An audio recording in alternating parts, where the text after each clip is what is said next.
Bonjour, alors aujourd'hui on va parler un petit peu sublimation puisque c'est une demande que j'ai eue sur le groupe.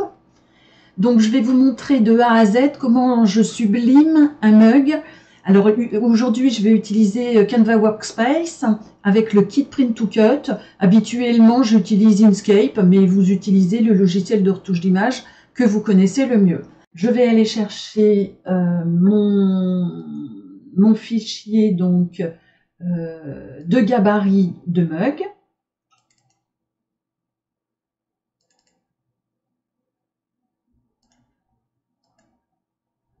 Je vais les redimensionner. Alors celui-là, j'ai besoin qu'il fasse 262 par 96,50. Et le décor qui est ici, ça c'est mon gabarit pour le mug. Ça c'est mon gabarit pour pas que mon décor sorte du mug, de la chouffe au moins. Alors 222,8 sur 96,3. Voilà. Du coup, on va les centrer. Voilà. Ça, c'est déjà notre gabarit pour notre mug. Ensuite, je vais aller chercher mon décor. Alors, comme j'avais envie de faire quelque chose dans le tea time, je vais aller chercher mes décors. Et mes décors, je les ai mis ici. Donc, je vais faire un petit peu de montage. Alors moi, j'utilise, pour faire mon montage, là, je vais utiliser Canva Workspace parce que sur Canva Workspace, j'ai Print to Cut. Et je trouve qu'avec Print to Cut, c'est assez sympa et facile à faire. Donc du coup, je vais superposer, vous voyez, j'ai deux images. Je vais garder celle-ci, celle-ci et celle-ci parce que sans ça, tout ne rentre pas dans mon mug. Donc je vais les mettre comme ça. Je vais mettre ça comme ça, c'est pas si mal. Et je vais tout grouper pour pouvoir le rentrer dans mon gabarit de mon mug. Il faut savoir qu'on ne peut pas dépasser ces deux lignes-là parce que sans ça, ici, on n'aura pas la chauffe. Et ça ne fera pas joli. Donc du coup, maintenant qu'on a ça, on sait qu'on ne doit pas dépasser donc 96, mais moi je vais le dépasser quand même un petit peu parce que je voudrais qu'il soit en haut et en bas. Donc du coup, en hauteur, je vais le mettre sur 98 par exemple. Sauf que j'ai oublié de conserver le rapport d'aspect, donc du coup ça n'allait pas, donc 98. Voilà, on s'aperçoit qu'il va pile poil dans mon axe. Donc du coup, je le retire. Et là, je vais tout simplement aligner les objets. Voilà. Je vais le redescendre un petit peu. Maintenant, je vais lui rajouter un petit peu de texte. Donc, je vais lui mettre Tea Time. Voilà. Je vais les sélectionner tous les deux. Je vais lui mettre une couleur de fond. Je vais mettre ça, je vais l'enlever. Et là, je vais mettre en bold pour que ça soit un peu plus gras. Ici, je vais peut-être le mettre là et là. On va agrandir. Alors, hop, je peux peut-être le mettre ici. Voilà. Et là, je vais le mettre comme ça. Voilà, ça me va bien. Alors, comme je vais utiliser ici Print to Cut, je vais sélectionner entièrement tout, parce qu'il va falloir que je le mette à 90 degrés. Donc, je sélectionne tout, je groupe tout. Et là, je vais le passer à 90 degrés pour qu'il rentre dans une feuille A4. Je vais sélectionner ici donc mon format A4. Et je vais sélectionner aussi les petits repères de positionnement. Donc généralement, quand vous faites ça, vous pouvez faire deux mugs à la fois. Bon, là, je peux le faire, j'aurai un décor d'avance, mais voilà. Vous pouvez mettre deux décors différents, il n'y a pas de souci là-dessus, il suffit de l'importer. Voilà. Donc une fois que j'ai fait ça, je vais aller enlever ma découpe, parce que pour mon dessin, je ne vais pas en avoir besoin. Donc je retire mes découpes en les masquant, tout simplement. Maintenant, je vais enregistrer le fichier pour pouvoir l'imprimer avec mon imprimante de sublimation. Pour ça, je vais aller faire fichier, exporter le fichier PDF. Alors cette fonction, vous ne l'avez que si vous avez le kit Print to Cut. Si vous n'avez pas le kit Print to Cut, vous ne l'avez pas. Et là, je vais lui dire toutes les couches visibles de façon à ce qu'il m'imprime aussi mon texte. Comme il existe déjà, je vais l'écraser. Je vais aller rechercher donc mon fichier pour cette fois l'imprimer avec mon imprimante de sublimation. Alors le fichier est ici. Voilà. Et vous voyez bien qu'il m'a bien imprimé tout ce que je lui ai demandé. Une fois que vous avez fait ça, donc vous faites fichier imprimé. Donc on a dit que c'était la FC 500. Je vais aller changer les propriétés. Donc pour lui dire que c'est un support rigide.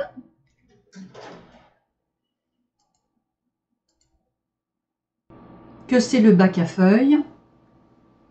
Et que c'est, voilà, tout est bien.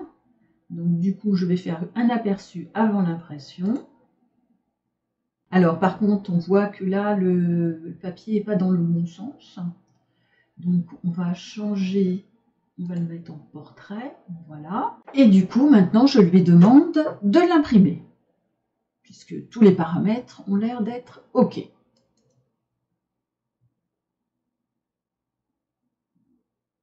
Là, il me fait un aperçu avant que je l'imprime définitivement. Il me l'a mis automatiquement, je ne vous l'avais pas montré, mais il me l'a mis automatiquement en miroir. Parce que moi, je l'avais paramétré comme ça directement, parce qu'une fois sur deux, j'oubliais. Donc, comme je suis un petit peu tête en l'air, je l'ai programmé directement dans mon imprimante. Et là, je lui fais imprimer.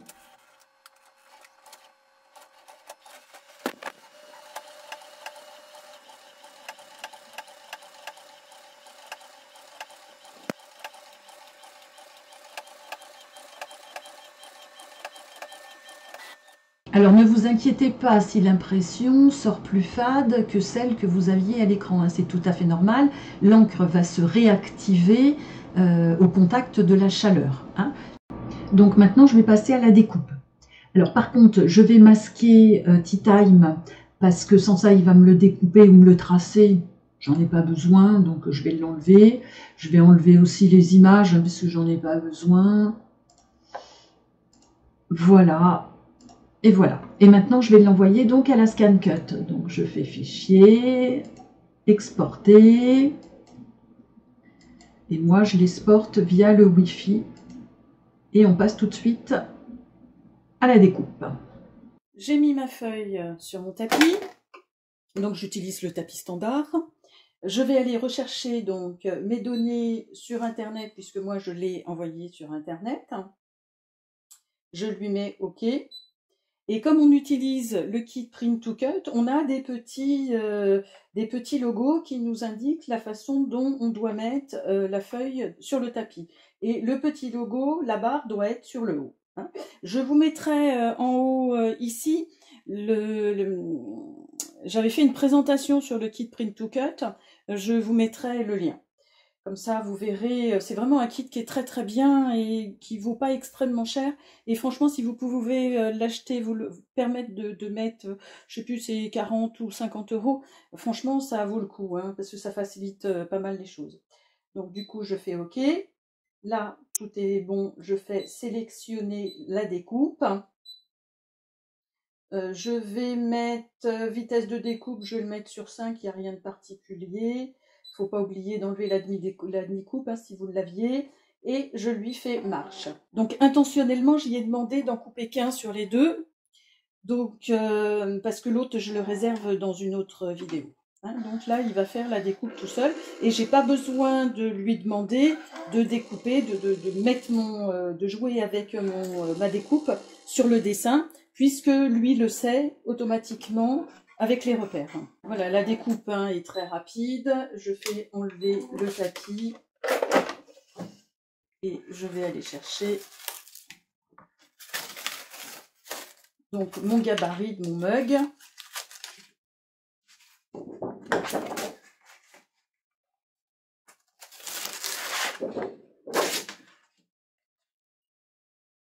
On se retrouve tout de suite donc sur la Cricut Mug. Alors, j'ai mon mug. Donc c'est celui-là que je vais sublimer. Et j'ai mon décor. Donc déjà, il faut éviter de le mettre à l'envers. Voilà, il va comme ça.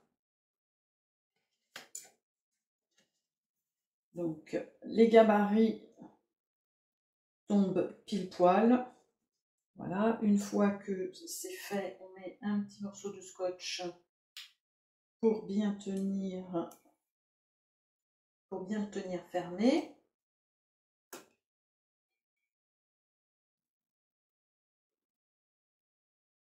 J'ai mis ma Cricut Mug à chauffer. Voilà, on s'assure que ça va bien en haut, hein, que c'est bien en haut et en bas, hein, d'accord.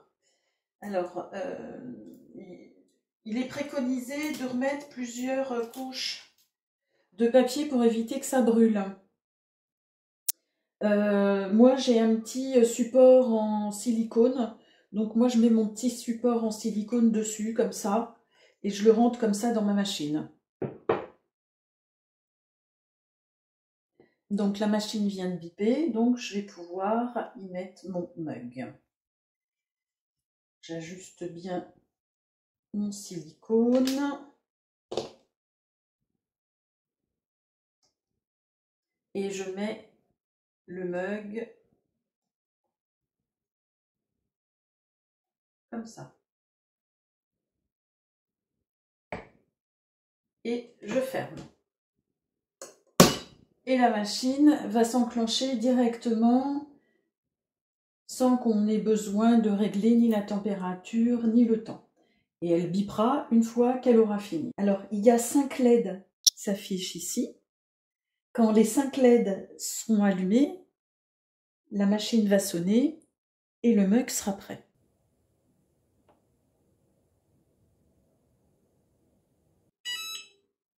Voilà, elle vient de sonner, donc le mug est prêt. Donc, on va éteindre la machine, on va ouvrir la trappe, on va attraper le mug par l'anse, qui, elle, reste froide, et on va laisser refroidir un petit peu pour ne pas se brûler.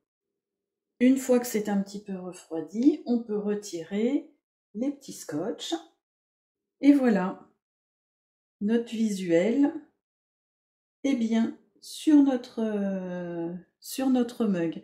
Alors c'est un mug magique, donc dès qu'il sera froid, il redeviendra noir.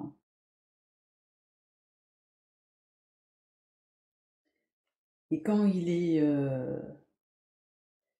chaud, celui-là est marron, il est beige, hein, il est beige, ce qui allait bien avec mon thème Tea Time. Voilà, cette vidéo touche à sa fin. Donc on vient de voir ensemble la réalisation d'une sublimation d'un mug avec, à l'aide de Canva Workspace, le kit Print to Cut, la Scan Cut et pour finir la mug press.